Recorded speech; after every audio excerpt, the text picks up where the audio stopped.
మెదక్ జిల్లా చేగుంట మండలంలోని వడియారం రైల్వే స్టేషన్లో రైల్వే రిజర్వేషన్ కౌంటర్లను మెదక్ పార్లమెంట్ సభ్యులు మాధవనేని రఘునందన్ రావు ప్రారంభించారు.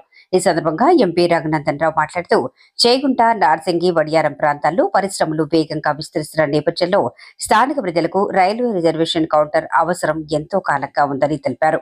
తాను దుబ్బాక ఎమ్మెల్యేగా ఉన్నప్పటి నుంచే ఈ డిమాండ్ కొనసాగుతుండగా నేడు అది నెరవేరటం సంతోషకరమని పేర్కొన్నారు. ఈ రిజర్వేషన్ కౌంటర్ ప్రారంభంతో ఉత్తర భారతదేశానికి ముఖ్యంగా బీహార్, మహారాష్ట్ర, ఒరిస్సా వంటి రాష్ట్రాలకు వెళ్లే కూలీలు, ప్రయాణికులకు ఎంతో సౌకర్యం కలుగుతుందని ఆయన అన్నారు. ఇకపై టికెట్ల కోసం దూర ప్రాంతాలకు వెళ్లాల్సిన అవసరం లేకుండా వడియారం స్టేషన్లోనే రిజర్వేషన్ సౌకర్యం అందుబాటులోకి రావటం వల్ల ప్రజలకు సమయం, ఖర్చు రెండూ ఆదా అవుతాయని తెలిపారు. ఈ కార్యక్రమంలో రైల్వే అధికారులు, స్థానిక ప్రజాప్రతినిధులు, పార్టీ నాయకులు పెద్ద సంఖ్యలో ప్రజలు పాల్గొన్నారు. చాలా సంవత్సరాల నుంచి చేగుంట, నార్సింగి, వడియారం ఈ పరిసర ప్రాంతాల ప్రజలు పరిశ్రమలు పెరిగిన తర్వాత ఇక్కడ నుంచి రైల్వే రిజర్వేషన్ కౌంటర్ ఒకటి వస్తే ఉత్తర భారతానికి కానీ లేదా ఇతర ప్రాంతాలకి బీహార్, ఒడిశా, మహారాష్ట్ర పోయేటోళ్ళకి కన్వీనియంట్ ఉంటుందని చాలా సంవత్సరాల నుంచి ఒక రైల్వే రిజర్వేషన్ కౌంటర్ని చేగుంట రైల్వే స్టేషన్లో ఏర్పాటు చేయాలని నేను ఎమ్మెల్యేగా ఉన్నప్పటి నుంచి ఈ ప్రాంత ప్రజల డిమాండ్ ఉండే.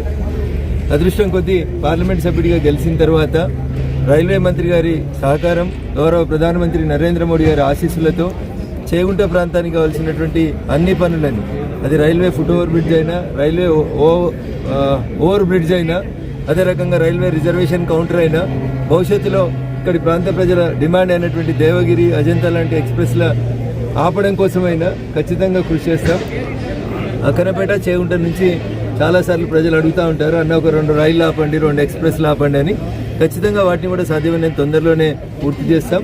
రైల్వే బ్రిడ్జికి సంబంధించి ఇప్పటికే భూమి పూజ చేసుకున్నాం. త్వరలోనే దాని పనులు ట్రాఫిక్ డైవర్షన్ కోసమని ఆగుతూ ఉన్నాయి. అన్ని టెక్నికల్ పర్మిషన్స్ అన్నీ వచ్చినాయి కాబట్టి త్వరలోనే రైల్వే బ్రిడ్జ్ పనులు కూడా పూర్తిగా మొదలు పెట్టబోతా ఉన్నారు. ప్రజలు కూడా సహకరించాలి, ఎందుకంటే traffic diversion more important. Vadiyaram, Chegunta సర్పంచులు ఆ ట్రాఫిక్ డైవర్షన్ అవుతున్నప్పుడు జరిగేటువంటి ఇబ్బందిని దృష్టిలో పెట్టుకొని కొంత సహకరించాల్సిందిగా ఇతర సర్పంచులకు కూడా ఈ సందర్భంగా తెలియజేస్తా ఉన్నాను. మేడ్చల్ నుంచి ప్రారంభమైనటువంటి డబులింగ్ పనులు కామారెడ్డి వరకు మొదటి ఫేజ్లో జరుగుతున్నటువంటి ఈ పనులు ఏప్రిల్, మే వరకు ఆ డబులింగ్ పనులను కూడా పూర్తి చేస్తాం. ఆ తర్వాత రైళ్ల సంఖ్య పెంచడం, ఈ ప్రాంత ప్రజల సౌకర్యార్థం, రవాణా సౌకర్యార్థం నిజామాబాద్ నుంచి ముత్కేడ్ వరకు అట్లే కంటిన్యూగా ఈ డబులింగ్ పనులన్నింటినీ కూడా కంటిన్యూటీ చేస్తామని చెప్పి తెలియజేస్తూ, ఈ ప్రాంతం నుంచి నన్ను పార్లమెంట్ సభ్యుడిగా పంపించిన మీ రుణం తీర్చుకోవడానికి కేంద్ర ప్రభుత్వం నుంచి వచ్చేటువంటి ప్రతి పైసను కూడా తీసుకొచ్చి ఈ ప్రాంత అభివృద్ధికి సహకరిస్తాను. గతంలో శాసనసభ్యునిగా ఉన్నప్పుడు ఈ ప్రాంత ప్రజలు ఒకటి అడిగారు, మాకు రెడ్డిపల్లి దగ్గర బాగా ప్రమాదాలు అవుతా ఉన్నాయి సార్, ఒక బ్రిడ్జ్ కావాలని. అట్లా కేంద్ర ప్రభుత్వం నుంచి ఇచ్చేటువంటి ప్రతి పనిని సాధ్యమైనంత త్వరగా పూర్తి చేసి ప్రజల సౌకర్యార్థం పనిచేస్తానని పార్టీలు, జెండాలు పక్కన పెట్టి అందరూ సహకరించాల్సిందిగా విజ్ఞప్తి చేస్తాను.